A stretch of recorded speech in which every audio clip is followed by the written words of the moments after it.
Welcome to another edition of World Talks here on TVP World. I'm your host, Benjamin Lee, and please join me and my guest on this next interview. As Ukraine endures another brutal winter under relentless Russian attacks, Polish civil society is once again stepping up. The campaign Warm from Poland for Kyiv has already delivered 230 power generators to help Ukrainians survive freezing temperatures and blackouts. With almost $1.9 million raised and more to come, this is a powerful display of bottom-up solidarity.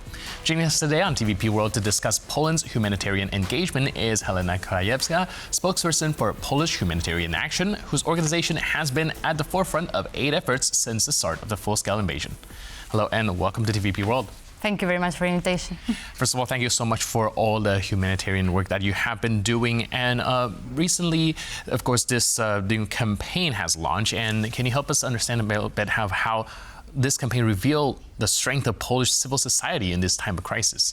So what is amazing, because Polish people always, in the time of crisis, they come together. They want to show solidarity. So there's never one fundraiser, and this is the case this time.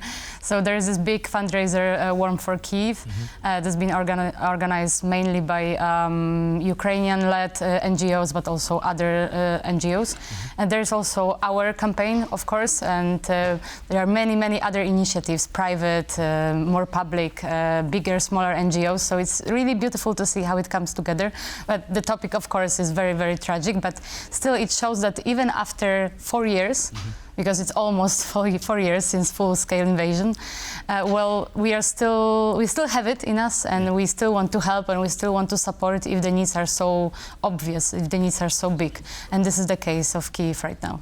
Right, like I mentioned, it's already been 4 years, and of course, a lot of media, we talk a lot about war fatigue, people are getting tired of talking about it, but on the ground, in reality, when it comes to times of need, we see these initiatives still getting a massive amount of contributions. Is that what you observe on your line of work as well, and how active are people when it comes to participation, when it comes to helping out?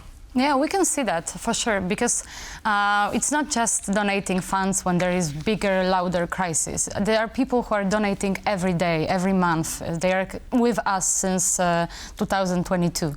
And also there are people who are asking us, how can we help? Because they were helping on the border and they want to do something more. So we are telling them that even though it's not very safe to go to Ukraine, you know, if you are not prepared to be a humanitarian aid worker, you shouldn't go to the front line. But you can help out here in Poland. There are so many people who need support, like language learning support, or they need some, for example, legal support, and you can use your experience, you can use what you have, your education, and help out here in Poland, because it's just also not just about the Ukrainian community, it's about a much bigger community that needs support. But also there are many companies who are reaching out every month to us saying, okay, we helped a lot, but now we want to do something more. Maybe we can help with some rebuilding. Maybe we can do something bigger and help you out. So yeah, it's very encouraging, I would say. All right, when it comes to coordinating the logistics, because you just mentioned safety earlier, and it can be very easy maneuvering in a wartime, in a war zone. Can you help us understand how do you guys go about making sure that at least these humanitarian workers would have some semblance of safety when it comes to carrying out these type of works? So we are employing a lot of employees in Ukraine. Mainly they are Ukrainians. Mainly they are from either bigger cities or from the east of countries. So many of our employees are actually internally displaced persons. So they know firsthand the struggle of displacement. And we are trained to go. We have also regular trainings, safety trainings, mine awareness training, first aid trainings, and people who are going to the field, they are, especially to the front line, they have to be prepared. But also we have to know when not to go. We have to know when to withdraw. And also we are coordinating with United Nations. Sometimes it's easier and less dangerous to go as an international convoy. So we joined 8 convoys, international convoys, to places like Chersonska or Kharkivska, to the front lines, to just bring this support to the people who are isolated and they need really basic support. But in other parts of the country, it's I always say it's normal until it's not normal. So you have a normal day, but then something happens. So you just never know. Even if you are in Kyiv, right now in Kyiv, yes, of course. But if you're in Lviv, in Vinnytsia, in the west of the country, there's no safe space in Ukraine. Right, and speaking of recent strikes, of course, the news cycle is all about the attacks on energy infrastructure and the capital lacking energy, rolling blackouts, and the need for these power generators. Can you tell us a little bit about what's the level of need right now? What's the situation? Is this the current supply enough for most of the Ukrainian population to have access to power? It's not enough. It's definitely not enough. And especially last night, we saw the attack on Kharkiv and Kharkivska Oblast, and basically 80% of the city and of the surrounding area is without electricity because of the attack to infrastructure. So we are focused on Kyiv here in the media, and everyone is focused on Kyiv. But truthfully, places like Zaporizhia, Dnipro, Kharkiv, they have big electrical and also heating needs. And unfortunately, it's not enough. In Kyiv, the situation will be better in coming days because of the plus temperatures, because there were some successes in repairing the grid. So right now, 15% of the buildings are without heating, and most of the buildings are without electricity all the time. It's maybe 2, 3, 4, 5 hours a day, but hopefully there can be some time, some pause when Kyiv officials can repair what was broken. But unfortunately, I feel that once the temperatures are going to drop to minus 10, 12 again, and they will in a week, we'll see another wave of attack, because it's been regular like this for the past 2 weeks. So, but we cannot just focus on Kyiv. We have to focus on other cities as well.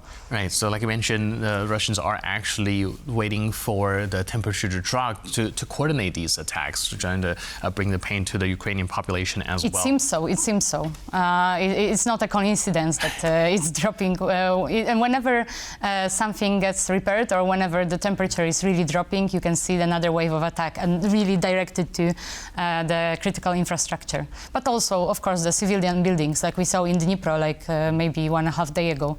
And also in Kharkiv, the drone went straight into the building, and it was caught on camera as well.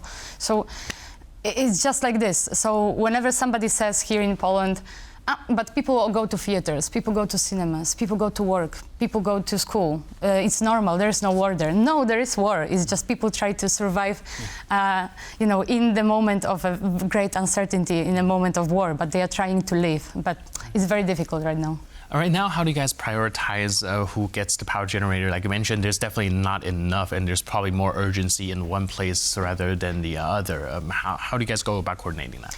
So we would like to support mostly the invincibility points, but also we are waiting now for the big generators to come to be donated through us to the city councils, because they can then decide which buildings need this huge generator to power, for example, the elevators, to power emergency lighting, because we can think right now about this multi-story buildings without the elevator and without the light on the corridors. So, and without the way, for example, to heat the pumps, to power the pumps.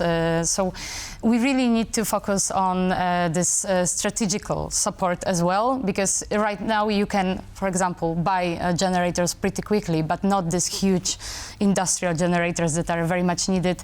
They will be needed in coming week, 2 weeks, 3 weeks, and not just in Kyiv. So what we did, we announced that it's an emergency for Kyiv for sure, but we are going to spread it also to other parts of Ukraine, and we have a separate part of support for our employees, because we have hundreds of employees in different cities, and they also need our support They are civilians, but also humanitarian aid workers, but they need support as well.